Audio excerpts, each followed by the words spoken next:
California killing spree that's captivated the world for decades. Now a group of sleuths claims to have solved the case of the infamous Zodiac Killer. On August 1st, 1969, 3 newspapers in San Francisco received identical letters in the mail. Each letter contained a detailed confession to a series of murders. Each letter contained a threat to kill again, and to keep killing until the police caught him. And each letter contained 1/3 of a strange coded cipher that the writer demanded be printed on the front page of the newspaper. He signed every letter the same way: the symbol of a gun sight, the symbol of a predator lining up his target. He called himself the Zodiac. Over the next several years, the Zodiac sent over 20 letters to newspapers and police departments across California. He described his murders in precise, chilling detail. He mocked detectives by name. He threatened to blow up school buses full of children. He claimed to have killed 37 people. The police never caught him. His identity has never been confirmed, and one of his coded messages went unsolved for over 50 years. This is the story of the Zodiac Killer, the most taunting, most theatrical, and most terrifying serial killer in American history. Section 1.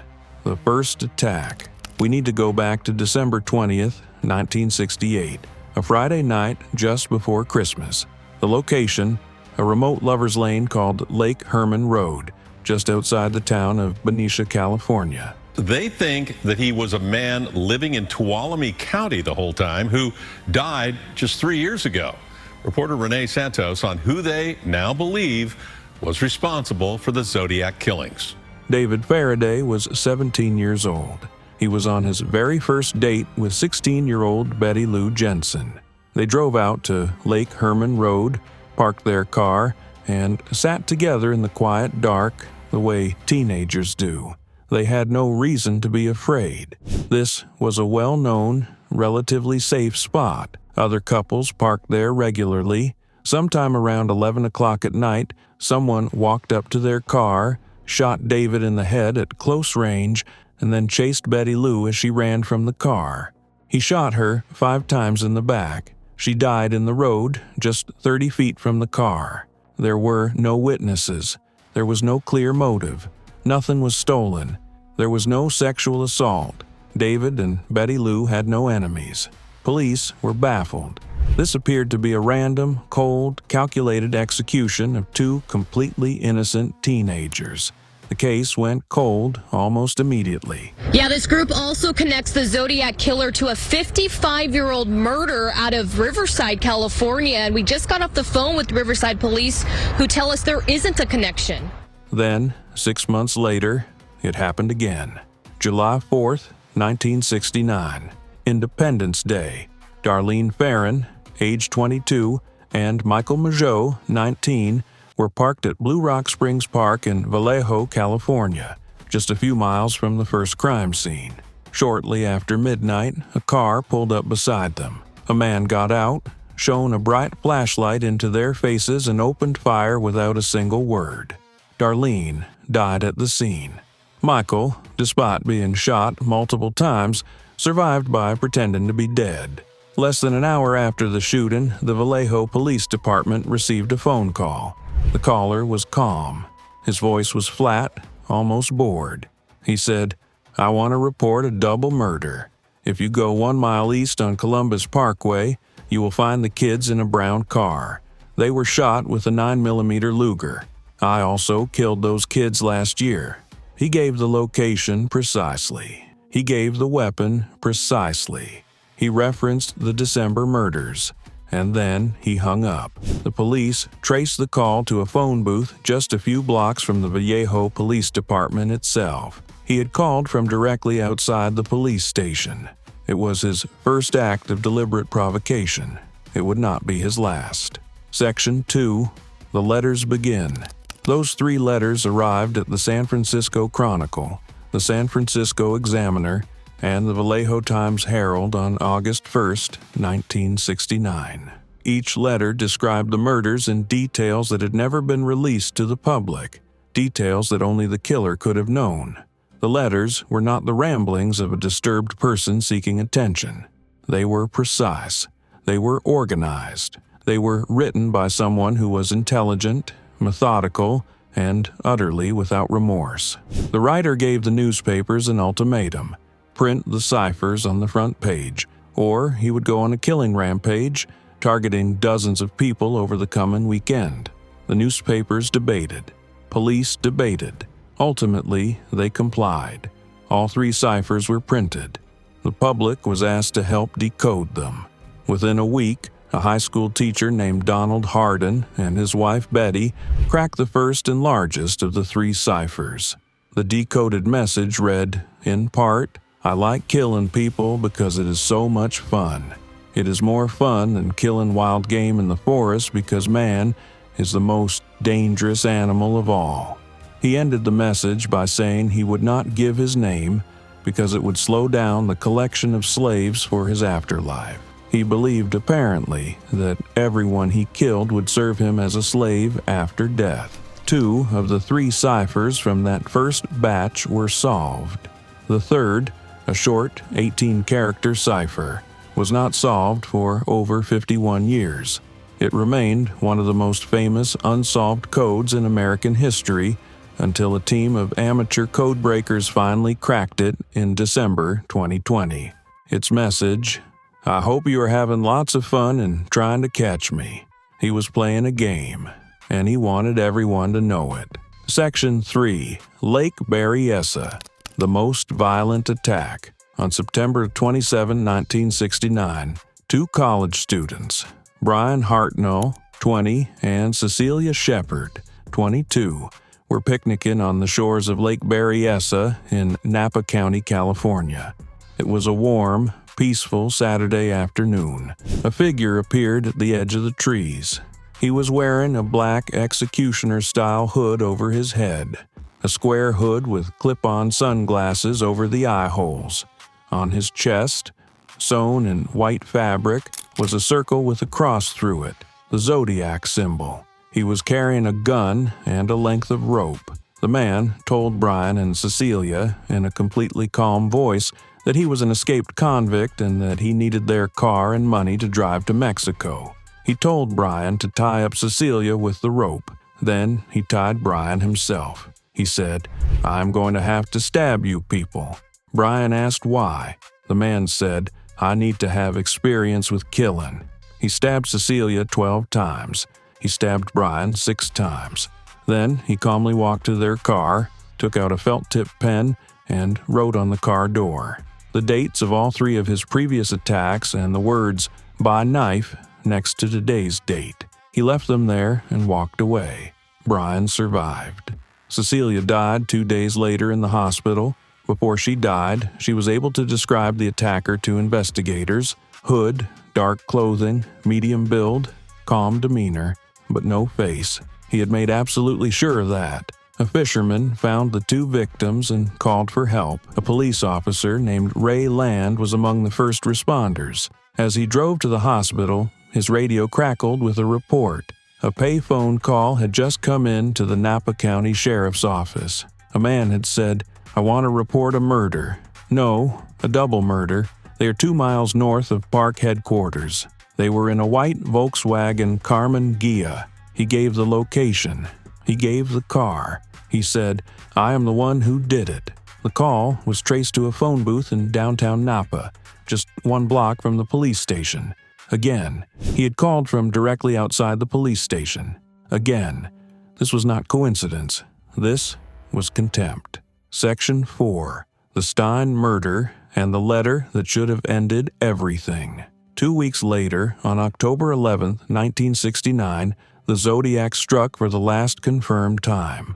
Paul Stein was a 29-year-old cab driver and graduate student in San Francisco. He picked up a fare in Union Square just after 9 o'clock at night. The passenger directed him to a residential neighborhood called Presidio Heights.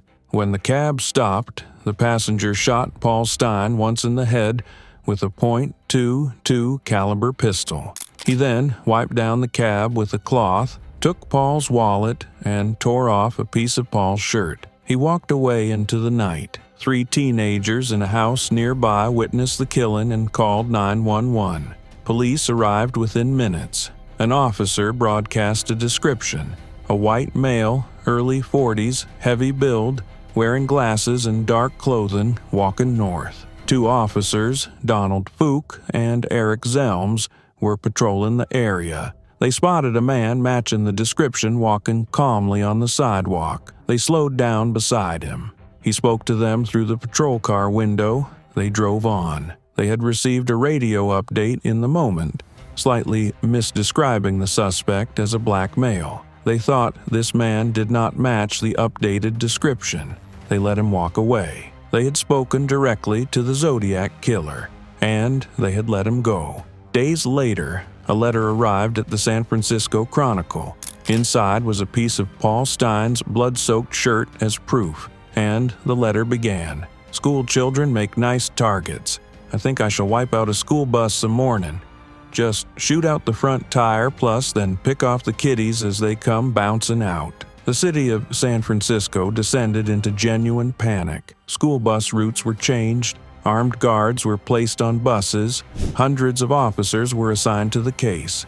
The Zodiac had managed to terrorize an entire major American city. Section 5. The Investigation and Prime Suspects. The Zodiac investigation became one of the largest in California history. Hundreds of thousands of tips poured in. The case was worked by multiple police departments: Vallejo, Napa, San Francisco, who frustratingly did not always share information with each other. This lack of coordination cost valuable time and possibly lives. Over the decades, investigators and amateur sleuths have focused on several primary suspects.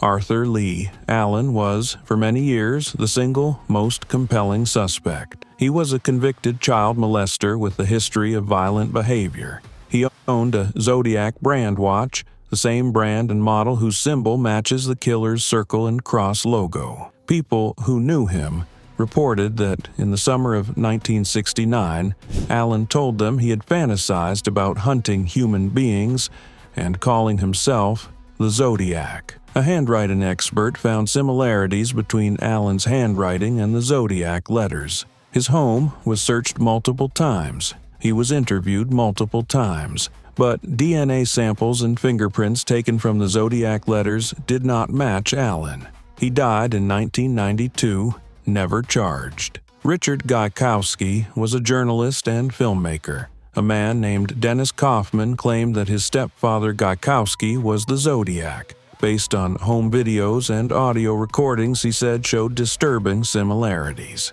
A voice expert compared recordings of Gaikowski to a 1969 phone call attributed to the Zodiac and found a potential match. Gaikowski died in 2004. His DNA has never been conclusively tested.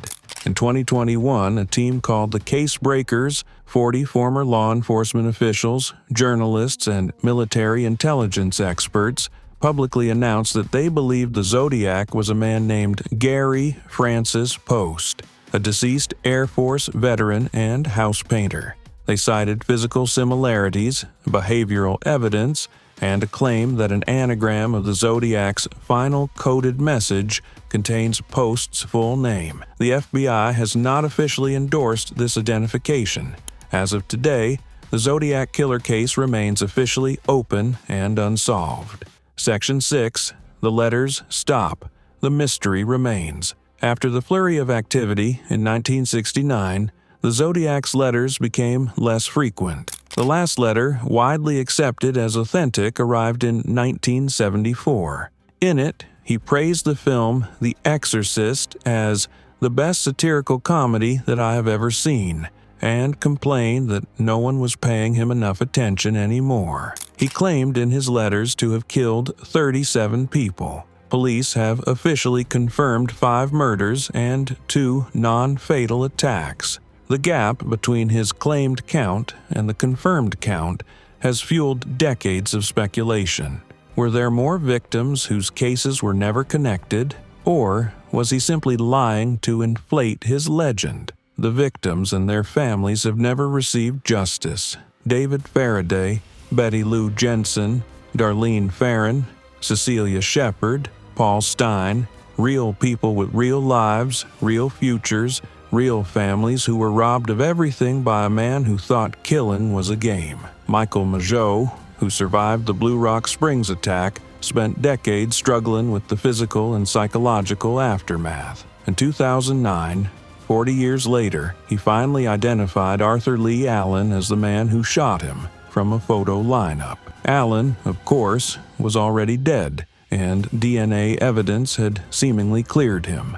The contradictions in this case are everywhere you look. The man who was the Zodiac Killer lived a life after these murders. He had neighbors. He may have had a family. He went to the grocery store and watched the news and read the papers with his own name in the headlines. He sat with his secret until the day he died, because statistically, a killer who evaded capture this long almost certainly did not spend the rest of his life in prison. He died a free man, and somewhere in the world, there may be people who knew him and never knew what he was. The Zodiac Killer was not just a murderer. He was a performer. He wrote to newspapers because he wanted an audience. He called from outside police stations because he wanted them to know he was untouchable. He sent coded ciphers because he wanted people to work to understand him. In many ways, he got exactly what he wanted. More than 50 years later, we are still talking about him.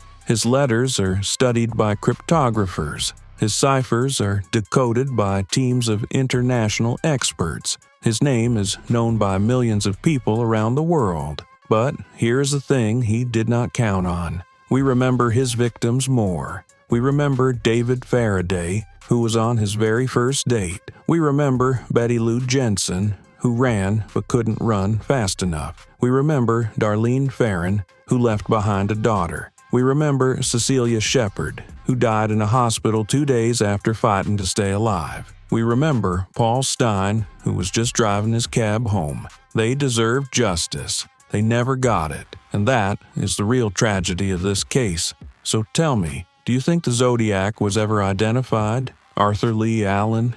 Gary Post? Someone the world has never considered? Drop your theory in the comments. I want to know what you think. If this kind of deep dive true crime content is what you're here for, hit subscribe, because we go this deep on every single case. See you in the next one.